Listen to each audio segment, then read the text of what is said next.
Բարև ձեզ։ Եվ այսպես երկար միջումից հետո ես վերադարձա եթեր։ Այսօրվա իմ ամբիոն հաղորդաշարի հերթական հաղորդումը վերնագրել եմ Տրումպի ձախողումը, թե տրումպամոլորությունը։ Բայց նախքան թեմային անցնել, ինչպես միշտ դիմում եմ կոչով բոլոր նրանց, որոնք նայում են հաղորդումներս, բայց դեռ չեն բաժանորդագրվել, ապա բաժանորդագրվեք խնդրեմ, իսկ բոլոր նրանք, ովքեր նայում են հաղորդումներս, ապա կոչով դիմում եմ նաև նրանց, որպեսզի շարունակեն դնել լայքեր, որովհետև կրկնում եմ, ձեր լայքերի միջոցով իմ Ամասյա Հովհաննիսյանի ուսուցալիքը ավելի է տարածվում։ Իսկ հիմա անցնեմ բույնյութին եւ այսպես Տրումպի ձախողումը, թե տրումպամոլորությունը։ Բանն այն է, որ արդեն կարծիքներ կան տարբեր վերլուծաբանների, քաղաքական շրջանակներից,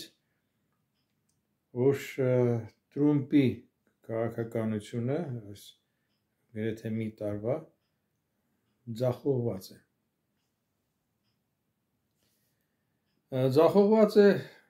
ի նկատի ունենալով այն հանգամանքը, որ չնայած Տրումպը ինքը անձամբ թմկահարում է, որ իրոք 8 թե քանի պատերազմներ են կանխվել, որ մինչ այդ չէին եղել, եւ վկայակոչում է նաեւ Կրեմլի անմահ կաշեին, պես հայել մայել եղած, որ նա Ալյասկայում ասել էր, այդպես որ եթե դու լինեիր այն ժամանակ Ամերիկայի Միացյալ Նահանգների նախագահ, ակնարկելով, որ այն ժամանակվա ընտրություններում Տրումպից ընդամենը գողացել են նրա ձայները, ապա չէր լինի նաև պատերազմը Ուկրաինայում։ Միադառնալով մյուս կոնֆլիկտներին, պատերազմներին, որոնք իբր Տրումպը դադարեցրել է, աստորապես պատերազմը Գազայի հատվածում, ճիշտ է Գազան է, ոչ թե Գազա,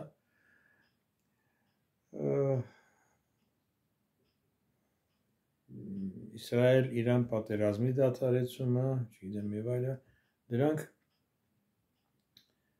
ճիշտ է մարտական գործողությունները դադարեցրել են, բայց շատ հեղեղուկ են։ Նույնը վերաբերում է նաեւ հայ-ադրբեջանական կարգավորմանը, որովհետեւ չնայած բոլոր հուսադրող հանգամանքների, որ հայտարարում են, որ խաղաղության պայմանագիրը պատրաստ է, բայց ինչու չի ստորագրվում, որովհետև Ադրբեջանը ինչ-որ սպասելիքներ ունի, ինչ-որ բանի է սպասում, ձգձգում է, բաց այդ ձգձգում է։ Եվ նաև սա տեսնում են նաև Կրեմլում, որովհետև ոչ անհայտ Զախարովա-Մարիան նորից կրկնեց, թե Ռուսաստանը պատրաստ է օգնել Հայաստանին եւ Ադրբեջանին խաղաղություն հասնելու հարցում, այսինքն մի կողմ է դնում Տրումպի դնել դրա ջանքերը։ Միևնույն ժամանակ նաև ասեմ, որ մի քիչ հապանցիկ, թեպետ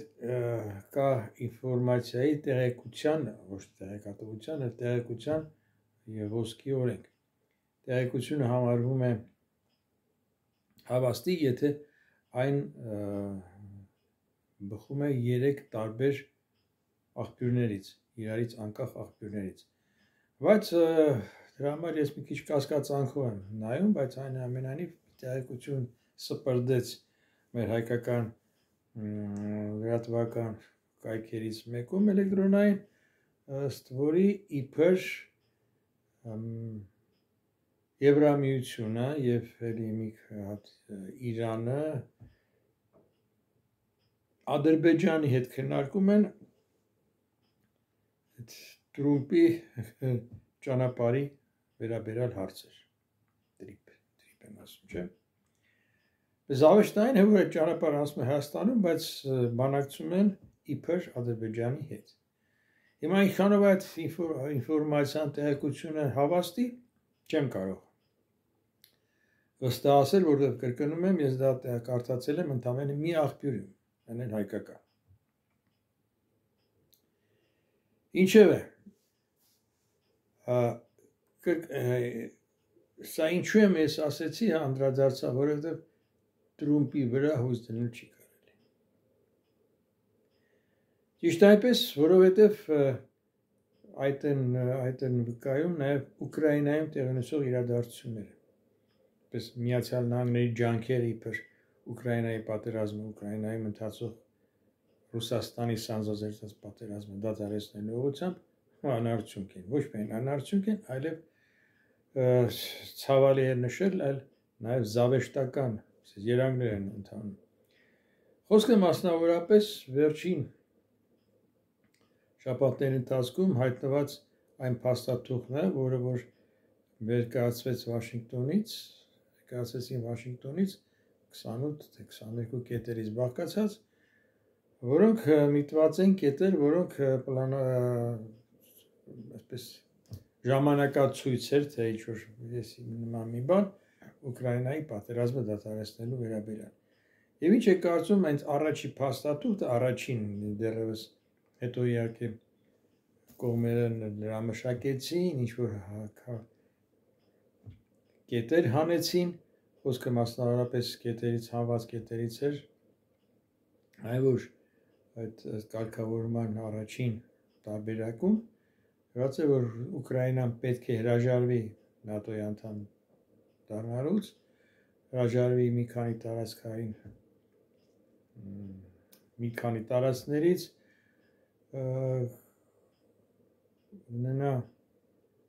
սահմանափակվում էր ուկրաինական բանակի անձնակազմի թիվը, մի խոսքով սա ոչ այլ ինչ էր, քան կապիտուլյացիոն առաջարկ, որի տակ պետք է ստորագրեր Ուկրաինան։ Եվ գիտեք, զավեշտը ինչ էր, որ մասնագետներ, որոնք օգտվելով այս մասնագիտական հնարավորություններից, նաև արհեստական բանականության միջոցով պարզել էին, որ այդ փաստաթուղթը թարգմանված է, անգլերեն թարգմանված է ռուսերենից։ Եվ այստեղից էր, որ այն մտավախությունը, այն տպավորությունը, որ այս ամերիկացիների ներկայացրած կարգավորման փաստաթուղթը գրված է եղել որտեղ Կրեմլում։ Չեմ բացառում, բնավ չեմ բացառում, որովհետև հետո տարբեր անընդհատ հանդիպումներ եղան, այդպես մակուկային հանդիպումներ, որոնց Ռուսաստան, հետո Ուկրաինա, հետո նորից Ռուսաստան, հետո նորից Ուկրաինա, որը իրականացնում էր Ամերիկայի հատուկ բանագնաց Սթիվ Վիտկոֆը, որին հետո էլ նրա գլխին կարգեցին Տրումպի փեսա Ջերալդ Կուշներին։ Այնուամենայնիվ տպավորությունը, որ սա տեղի չի շարժում, ոչ թե նրա համար, որ չեն ցանկանում, այլ սպիտակ տունը ի վիճակի չի կարգավորել այն իրավիճակը, այն հակամարտությունը, որ առաջ են մղում Ռուսաստանը։ Եվ գիտեք, մի քիչ պաուզա տալով այս եզրակացությանը, նշեմ, որ անցած շաբաթ էլ երկու օր շարունակ Ամերիկայի Միացյալ Նահանգների հատուկ բանագնացներ Սթիվեն Վիտկոֆ եւ Ջերալդ Կուշները հանդիպումներ են ունեցել Ուկրաինայի անվտանգության եւ պաշտպանության խորհրդի քարտուղար Ռուստեմ Ումարովի եւ գլխավոր շտաբի պետ գեներալ Անդրեյ Գնատովի հետ։ Վերջին երկու շաբաթվա ընթացքում դա արդեն 6-րդ հանդիպումն էր, պատկերացնում եք, 6-րդ հանդիպումն էր եւ Ամերիկայի պետդեպարտամենտի տվյալներով Ումարովը կրկին նշել է, որ Ուկրաինայի համար առաջնահերթություն է այնպիսի կարգավորումը, որը կպաշտպանի իր անկախությունը եւ ինքնիշխանությունը, ուկրաինացիների անվտանգությունը եւ կայուն հիմք կստեղծի ժողովրդավարական ապագայի համար։ Երկու կողմերն էլ համաձայնել են ըստ պրոտոկոլի, որ ցանկացած համաձայնություն, ըստ որում այնուամենայնիվ ընդգծել են համաձայնագրին հասնելու իրական առաջընթաց կախված է ումից, այո, Ռուսաստանից, Ռուսաստանի բարի կամքից։ Մինչդեռ այս մակուկային բանակցությունների ընթացքում կետեր են փոխվել, մասնավորապես այն կետը, որ վերաբերում էր Ուկրաինայի զինված ուժերի թվականակին, անձնակազմի թվականակին, ՆԱՏՕ-ի անդամակցելու, չանդամակցելու պահանջին, որոնք որ հանվել էին, բայց այդքանից հետո միևնույն է Կրեմլի անմահ կաշչեը, որական կամուֆլաժ հագած, հայտարարում է, որ անկախ նրանից, թե ինչ բանակցություններ են, ինչ են, միևնույն է ինքը հասնելու է այն բանին, որ Դոնբասը Ուկրաինայից վերցնելու է։ Ու նաև այն կրկնել այն պահանջները, որոնք որ առիթ են եղել Ուկրաինայի դեմ սանձազերծած պատերազմի, պատկերացնում եք։ Իդեպ կամուֆլաժի մասին, այս մարդը միշտ կամուֆլաժը զինվորական համազգեստ է հագնում այն ժամանակ, ինչ որ երբ ըստ իրեն կարևոր հայտարարություններ պետք է անի։ Ըստ որում հետաքրքիր է, որ կամուֆլաժ է հագել այս մարդը այն ժամանակ, երբ Մոսկվային ժամանել, կրկնում եմ, Ամերիկայի Միացյալ Նահանգների հատուկ բանագնացներ Սթիվ Վիտկոֆը եւ արդեն նրա հետ գործուղված Սպիտակ տան ղեկավարի Փեսա Դորալդ Կուշները։ Եվ ինչ է կարծում, նրանք ժամանել էին Մոսկվա, բայց նրանց անմահ կաշեը չէր ընդունել, նրա չինովնիկները հայտնել էին, որ ինքը խորհրդակցության է եւ խորհուրդ էին տվել բանագնացներին մի քանի ժամ զբոսնել Մոսկվայի փողոցներով, տեսնել թե ինչ կյանքով է ապրում զարգացող, փտտող, բարգավաճող Ռուսաստանի մայրաքաղաքը։ Եվ հետո էլ ըստ որում այդ մարդկանց վրա չէին կարգել թիկնապահներ, մի բան, որ ընդհանրապես այդ արարողակարգային տեսակետից մի քիչ նոնսենս է, որովհետև այն ամենայնիվ Միացյալ Նահանգների բարձրաստիճան պաշտոնյաներ են, գաղտնիքներ կրող, բանակցող կողմեր, եւ ինչպես նրանց թույլ տվել ֆրֆռալ Մոսկվայի փողոցներով, ճիշտ է, թեկուզ Կրեմլի մոտակայքում, բայց այնուամենայնիվ։ Եվ հետո պտտվելով, ֆրֆռալով, տեկերելով Մոսկվայի փողոցներով, հետո վերադարձել են Կրեմլ, այնտեղ էլ մի քիչ վաղ ժամանակ սպասեցնել տալուց հետո, վերջապես համայն Ռուսիայի իմաստունը բարեհաճել է ընդունել նրանց, լսել է նրանց եւ հետո հայտարարել, որ միևնույն է, ինչ ուզում եք արեք, ես իմ արածը պետք է անեմ։ Սա Այս ինչու դրեցի վերնագիրը Տրումպի ձախողում, որովհետև սա ոչ այլ ինչ է, քան բացահայտ ձախողում Տրումպի քաղաքականության։ Հիմա թե ինչու միաժամանակ Տրումպի ձախողումը պայմանավորված է նաև Եվրոպայով։ Հիմա դա ձախողում կհամարվի թե մի տուննավոր տրումպամոլություն, մոլորություն, եւ մոլություն եւ մոլորություն։ Սա այլ քննարկման թեմա է, բայց այնուամենայնիվ Տրումպը իր այս մի տարվա, այսպես ասենք, ղեկավարությունը ստանձնելու ընթացքում, մի տարվա ընթացքում հասցրել է խարխլել ամբողջ միջազգային մնացած համակարգը, որը սկսել էր քայքայել Կրեմլի անմահ կաշի, ունիսոն ձեր ձեռքի տված, ասես հասնում են դրան, որովհետև ՆԱՏՕ-ն պարզել, որ ստեղծվեց ժամանակին 1947 թվականին սովետական սպառնալիքի դեմ առնելու համար։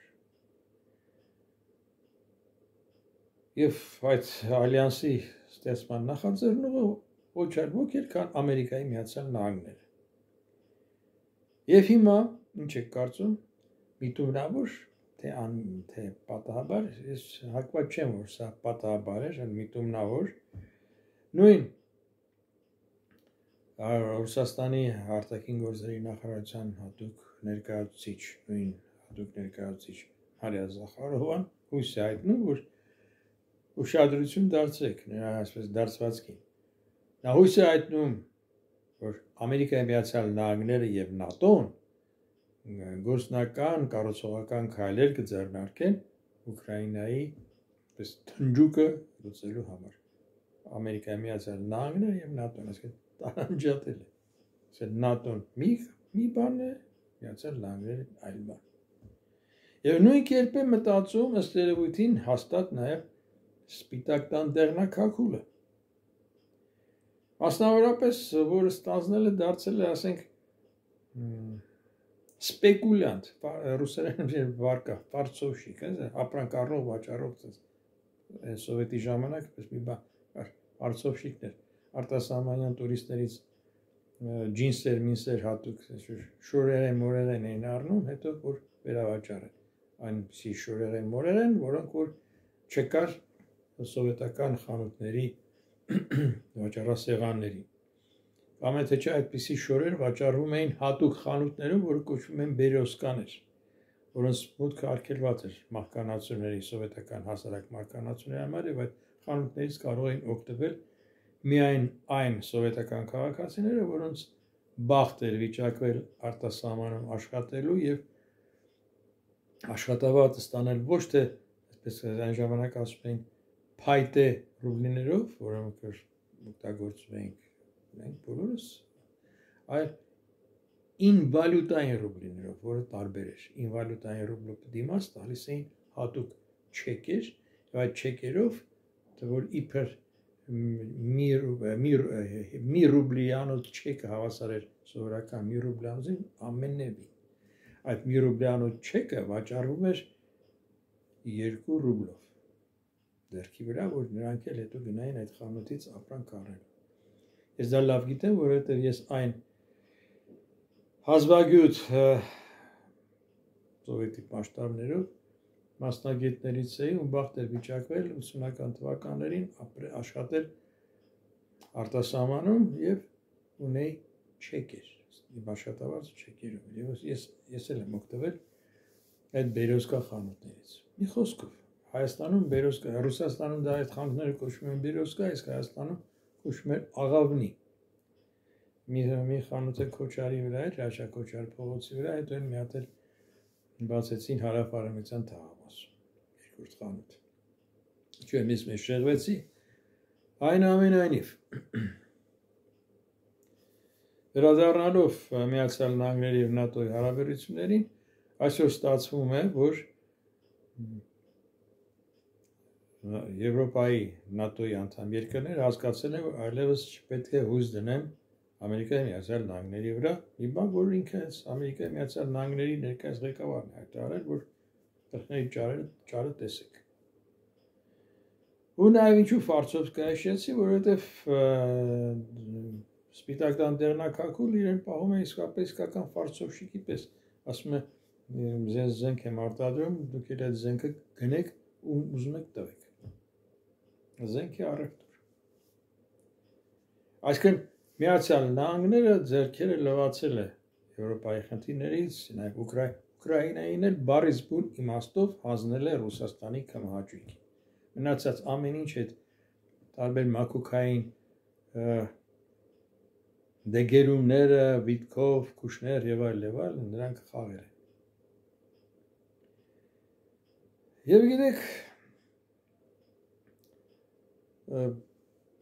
այս դեղնակաքուլը նույնիսկ թվերի մասին գաղափար չունի, ասում է բան, ասում է թիվ, հրապարակում է թիվ եւ ըստ ամենայնի չի պատկերացնում, թե այդ թվի տակ ինչ ծավալ կա, ինչ արժեք կա, հա։ Որովհետեւ վերջերս էլ անցած շաբաթ հայտարարեց, գլուխ գովալով հայտարարեց, որ շնորհիվ իրեն այս 6-7 ամիսների ընթացքում ինքը Ամերիկայի Միացյալ Նահանգների համար ապահովել է ուշադրություն 17 տրիլիոն դոլարի ինվեստիցիա։ Հասկանում եք ինչ ասել է 17 տրիլիոն, միլիարդ չէ, 17 տրիլիոն ինվեստիցիա։ Այդ որտեղ պետք է անեին։ Նույնը նաև Վիտկոֆին է վերաբերում, որովհետև 90-ական թվականներին, երբ Մոսկվայում հիմնահատակ քանդեցին Եվրոպայի ամենամեծ հյուրանոցը, Ռուսիայի հյուրանոցը, որը Կրեմլի կողքն էր կառուցված, եւ այդ հիմնահատակ քանդելու պատճառներից մեկը ըստ իրազեկ աղբյուրների այն էր, որ հյուրանոցի վերին հարկերից լավ երևում էր, թե ինչ է կատարվում Կրեմլի պարիսպներից ներսում, անկում։ Եվ դրա համար դրեցին ու քանդեցին եւ տեղը կառուցեցին զբոսայգի, որը կոչվում էր Զարյադзе։ Այդտեղ Ռասիա կինոթատրոնի Ռասիա հյուրանոցի առաջին հարկում կար կինոթատրոն, որը կոչվում էր կինո սրահի, թատերասրահի նման մեծ համերգային դահլիճ էր, որտեղ նաև ֆիլմեր էին ցուցադրում եւ կոչվում էր Զարյադзе։ Եվ այդ անունը պահպանելով հիմնեցին Զարյադзе պարկը, այգին մեծ։ Եվ այդ ժամանակ Վիտկոֆը, որ ժամանակին միշտ զբաղվել է աշար գույքի վաճառքով, գնելով վաճառքով, ռիելտոր է աշխատել եղել, իր մասնակցությունն է ունեցել նաև այդ Զարյադզեի պարկի այգու ստեղծման ճանապարհին եւ այդ ժամանակվա մեծ Մոսկվայի, եթե չեմ սխալվում, նահանգապետերից մեկը գովելու համար Վիտկոֆին, թե ինչու են գովում, երևի ինչ-որ մի բան պետք էր, կապեր են ունեցել, հայտնում է, որ Վիտկոֆի շնորհիվ Զարյադզե այգում տնկվել է 12 միլիոն ծառ, 12 միլիոն, Ամազոնի անտառներն էին սարքել, այդ մի քանի հեկտարի վրա 12 միլիոն ծառ կտեղավորվեր, 12 միլիոն նույնիսկ ցորենի ծիլ էր, որ տնկ էին, այդքան չէր տեղանում։ Թվերի հայտարարում են թվեր, որոնք որ իրականության հետ չեն առնչվում։ Ճիշտ այնպես, ինչպես իրականության հետ չեն առնչվում մեր որոշ հայկական, վերադառնամ մեր հայկական իրականության, որովհետև շատեր կասեն մեր դարդը թողած, ընկել ես Վիտկով, Կուշներ-Մուշների հետ դարդին, չէ, նրանց դարդին չեմ ընկել, Ուկրաինայի դարդին եմ, որովհետև այն ինչ կատարում է Ուկրաինայում չի կարող իր ազդեցությունը չունենալ Հայաստանի վրա։ Եվ միաժամանակ ինձ տարօրինակ է, շատ տարակուսանք է հարուցում Հայաստանի որոշ նույնիսկ քաղաքական, հասարակական գործիչների, վերլուծիչների արտահայտած մտքերը առ Ամերիկայի Միացյալ Նահանգներ, Եվրոպայի մասին հետ դուք ասեմ, որտեղ հույս դնել, կրկնում եմ, որ Թրամփը կարող է գարանտ լինել հայ-ադրբեջանական հակամարտության կարգավորման հարցում, մեղմ ասած ես կասկածում եմ։ Չեմ կասկածում, որ Թրամփը շահեր ունի թե Թուրքիայում, թե Բաքվում, Հայաստանում միակ շահը այդ Հայաստանի տարածքով անցնելիք ճանապարհն է։ Բայց մեծ բիզնես շահեր Թրամփը ունի Թուրքիայում եւ Ադրբեջանում։ Սա շահեր, որոնք որ համընկնում են առայժմ Ռուսաստանի հետ, բայց նաև չեն համընկնում, որովհետև Ռուսաստանը ինքն է իր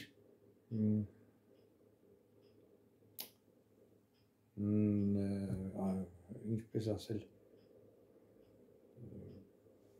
ներկայությունը կամ իր ներկայությունը տեսնում այդ ճանապարհի բացման, շահագործման ներկայությամբ եւ ունի իր տեսակետը այդ ուղղությամբ։ Եվ եթե հակ լինի, շատ հեշտությամբ Ռուսաստանը կարող է խանգարել։ Եվ կրկնում եմ, պատահական չէ, որ Մարիա Զախարովան կրկնում է, թե Ռուսաստանը պատրաստ է օգնել Հայաստանին եւ Ադրբեջանին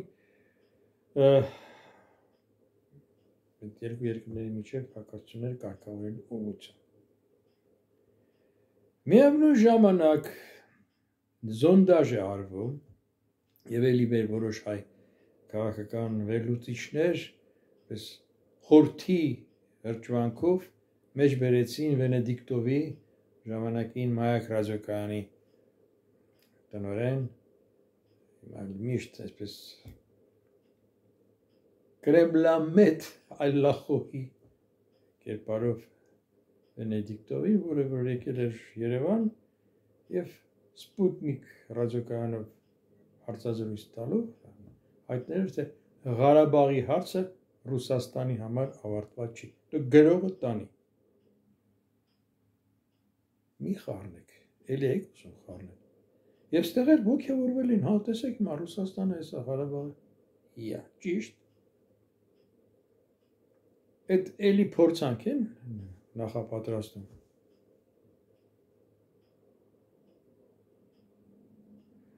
Վենեդիկտովը լավ կլիներ, որ այդ հայտարարությունը աներ Բաքվում։ Ինչ ես եկել Հայաստանում եւ հայտարարում, թե Ղարաբաղի հարցը Ռուսաստանի համար փակված չի։ Չի Ռուսաստանը իր ակտիվ մասնակցությունը չի ունեցել Ղարաբաղյան հարցը փակելու համար։ Ես կրկնում եմ եւ պնդում եմ, ակտիվ մասնակցություն ունեցել է։